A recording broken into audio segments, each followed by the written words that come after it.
Hello, it is the final day of the week, Friday, so last episode of the story for this week.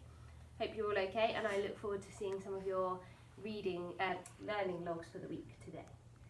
So, part 3, we learned some interesting things. Chapter 1. On Wednesday morning, Miss Bell was, of course, still missing, and everyone was still excited about the idea of a gang from the east.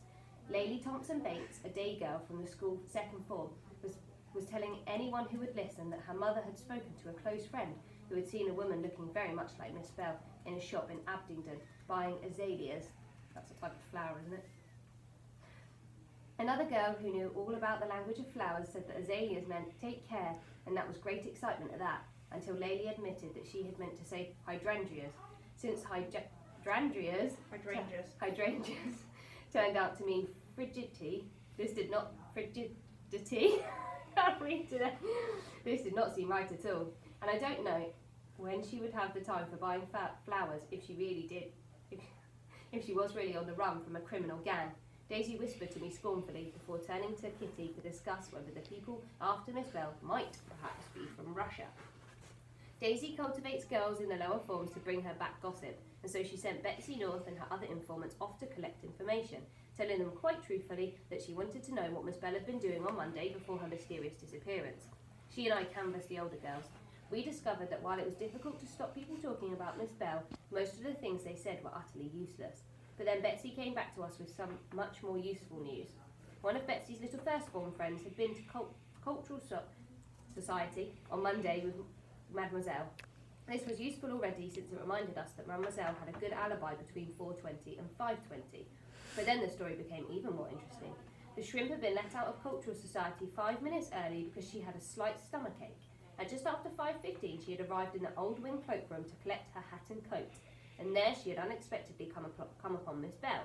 Miss Bell was, according to the shrimp, digging through a pile of old coats. Then she pulled out a battered copy of the Arabian Nights, snapped, "I'm confiscating this," and stalked off towards the library corridor. Daisy and I both realised what this meant at once. It brought the time during which the killer must have struck down to less than half an hour.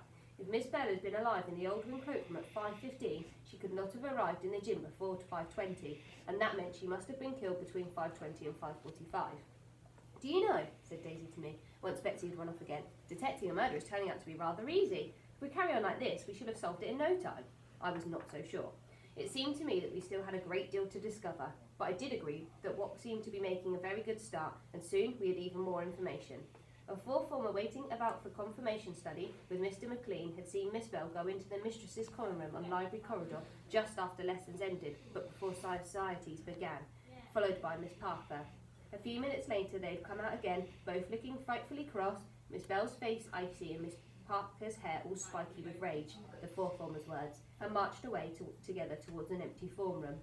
This sounded very much like the beginnings of another spectacular argument that had taken place on the evening Miss Bell died was extremely suspicious. Then Felicity Carrington, a fifth former, who was dreadfully disappointed that she had nothing to say about Miss Bell, mentioned that she had seen Miss Lappet going into Miss Griffin's office just after 4:30, her glasses wobbling and her enormous bosom heaving, looking terribly upset about something. Daisy was very excited. What if she was complaining about Miss Bell being given the deputy job? She asked me in a low voice. And then, if Miss Griffin refused to listen to her, what if she decided to take matters into her own hands? I said thoughtfully. We now knew that 2 more of our suspects had stayed at school after hours, and neither of them yet had any sort of alibi for the time of the murder. I noted it all down on our suspect list. Chapter 2. Things began to look very black for Miss Parker. In maths, Daisy began talking loudly about a favourite fountain pen that she must have lost somewhere in the corridors after Lit Society on Monday evening. "You didn't see it, did you?" she asked Miss Parker. "You mustn't be so careless with your possessions." Miss Parker told her crossly while she scribbled scarlet correction lines across her work. "You are a wickedly negligent girl sometimes. As it happens, I left school at the end of lessons on Monday, so I wouldn't have come across it." She turned to give Beanie a telling off. She was gnawing her plait and staring despairingly at the page, so covered in scores out numbers, it was almost solidly blue. And I spun round to Daisy in excitement. Kitty, however, got there first. She nudged Daisy, grinning. "Gosh, what a filthy liar she is," she whispered, glancing carefully over at Miss Parker, who was now shouting at Beanie. "What she said about leaving the end of school's a load of tosh. I saw her when I was walking back towards the library corridor after Cultural Society ended. She was sitting in one of the empty form rooms, her face all angry scarlet. And her hair was in such a state, I'd bet anything that she and Miss Bell had been arguing, again I say. I wonder if she's a secret agent for the Russian crime ring that kidnapped Miss Bell. Wouldn't that be exciting? Said Daisy, looking across the room. If I were a Russian crime lord and wanted a secret agent... Miss Parker was holding her head in her hands and groaning in frustration as Beanie gave her a fifth wrong answer to the same question. I wouldn't choose Miss Parker. She'd refuse to do anything and then run off in a rage. Very true, said Kitty and giggled. I nudged Daisy, extremely impressed by her evasive tactics, and then she winked back at me. We both knew that we were getting somewhere. Miss Parker's alibi was becoming weaker and weaker. We now knew that she had been near the gym alone, close to the time when Miss Bell's murder had taken place, and she had lied about it. Had she really argued with Miss Bell again? If so, why was she trying to hide it? It was like a plot from one of Daisy's books. But all the same, I couldn't help wondering whether Miss Parker really could kill someone. She was a very angry person and we all knew it, but so is Lavinia, and for all her shouting, she really is mostly harmless. It's as all that yelling and kicking gets the rage out of her, and she has none left to do worse things. Or was it the same for Miss Parker? But what if Mademoiselle was the kidnapper? Asked Kitty, as we were walking between lessons. Evidently, she was still thinking about what Daisy had said in maths, about secret Russian agents abducting Miss Bell. She's been behaving awfully strangely lately. Sophie, tell them what you told me yesterday.